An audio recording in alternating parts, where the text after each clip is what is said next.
Europe was once the center of a brilliant civilization, where knowledge was built, preserved, and passed down through many generations.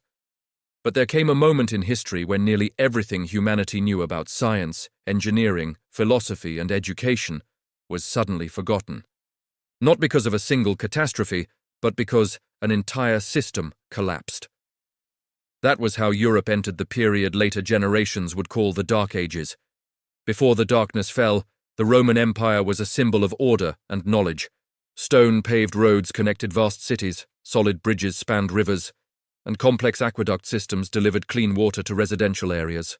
The Romans did not build through military strength alone, but through an understanding of engineering, mathematics, and social organization. Schools existed in major cities, and libraries preserved the works of Plato, Aristotle, Hippocrates, and countless other scholars.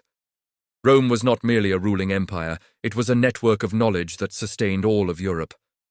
But then, that system began to fracture. Continuous invasions by outside tribes, economic decline, and corruption within the government gradually stripped Rome of its ability to control its territories.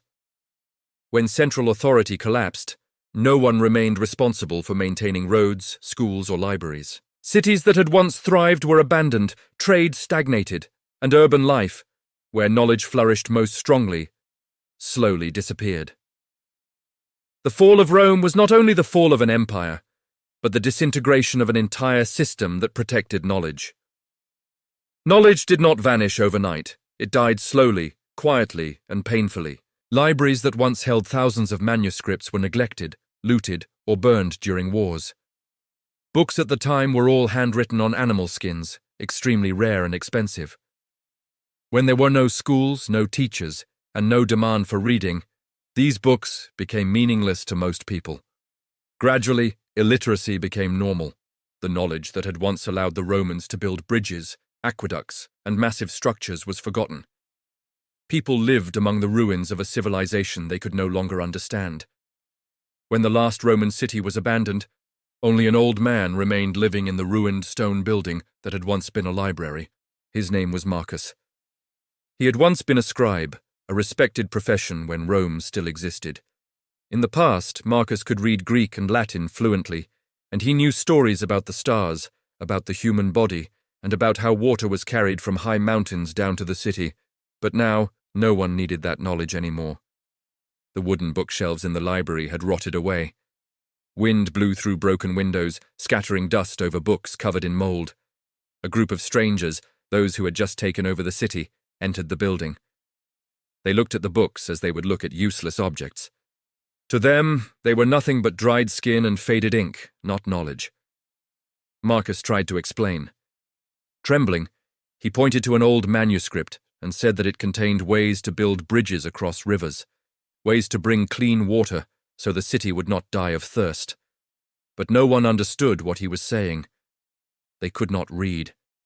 They did not know that the symbols on those animal skins had once been the keys that allowed humans to build an entire empire. That night, the air grew cold. To keep warm, they tore the books apart and used them as firewood. Pages that had taken months to copy burned in the flames, lines of writing curling up and turning to ash. Marcus sat silently, watching the knowledge of an entire lifetime disappear in silence. He did not cry. He understood that what was dying was not just the books, but the ability for humanity to understand the world in a better way. A few years later, Marcus died.